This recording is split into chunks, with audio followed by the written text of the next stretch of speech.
শিৱসাগৰৰ ভয়াৱহ বান পৰিস্থিতিৰ মাজত আমি আছোঁ আৰু আমি শিৱসাগৰৰ বিভিন্ন প্ৰান্তৰ বান পৰিদৰ্শন কৰাৰ পাছত আমি কিছু ৰাইজৰ কাৰণে কিছু সাহায্যও আগবঢ়াইছোঁ আৰু এই ক্ষণত আমি চৰকাৰৰ প্ৰতি আহ্বান জনাইছোঁ যে এতিয়াও বহু প্ৰান্তত উদ্ধাৰ অভিযান আৰু মানুহৰ কাৰণে প্ৰয়োজনীয় খাদ্য সামগ্ৰী যোগান ধৰাত চৰকাৰ ব্যৰ্থ হৈছে। গতিকে অধিক তীব্ৰতাৰে যুদ্ধকালীনভাৱে প্ৰথম উদ্ধাৰ অভিযান, দ্বিতীয়তে খাদ্য সামগ্ৰী যোগান, বিশেষকৈ পৰিষ্কাৰ খোৱা পানীৰ অত্যন্ত প্ৰয়োজন। তাৰ লগে লগে প্ৰয়োজনীয় খাদ্য চাউল, দাইল এইবোৰৰ যোগান তাৎক্ষণিকভাৱে ধৰিব লাগে, নহ'লে সমগ্ৰ শিৱসাগৰ, চৰাইদেউ, যোৰহাটৰ বিভিন্ন প্ৰান্তত য'ত জলমগ্ন হৈ আছে, মানুহ অত্যন্ত দুৰৱস্থাৰ মাজেৰে আছে, ভয়াৱহ পৰিস্থিতিৰ মাজেৰে আছে। গতিকে মই আজি এই ভয়ংকৰ বান পৰিস্থিতিৰ মাজত থিয় হৈ পুনৰ অসমৰ মুখ্যমন্ত্ৰী, অসম চৰকাৰক, প্ৰশাসনক মই আহ্বান জনাইছোঁ যাতে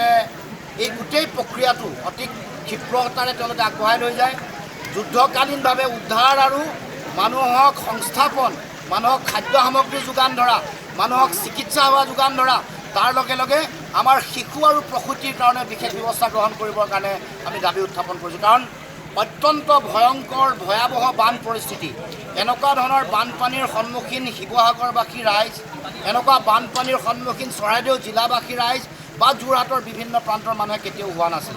গতিকে কোনো ধৰণৰ বানপানীৰ অভিজ্ঞতা নথকা এই ৰাইজক সকাহ দিবৰ কাৰণে এই বিপদৰ সময়ত চৰকাৰৰ ফালৰ পৰা সকলো ধৰণৰ সা সুবিধা NDRF, SDRF প্ৰয়োজন সাপেক্ষে সেনা ব্যৱহাৰ কৰি হ'লেও আৰু দিল্লীৰ পৰা বিভিন্ন সময়ত অসমলৈ বিভিন্ন মন্ত্ৰী আহি থকাৰ হিচাপত অসমৰ মুখ্যমন্ত্ৰীয়ে দি থাকে।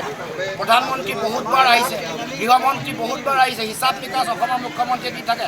এতিয়া এই বানপানীৰ সময়তো বানপানী পৰিদৰ্শন কৰিবৰ কাৰণে দেশৰ প্ৰধানমন্ত্ৰীক কৈছোঁ যে তেওঁলোকে যাতে মন্ত্ৰী প্ৰেৰণ কৰি আমাৰ এই ভয়াৱহ বান পৰিস্থিতি তেওঁলোকে যাতে ভুল কৰে। যিকোনো খবৰৰ বাবে যোগাযোগ কৰক আমাৰ এই নম্বৰত 9181 307 2221।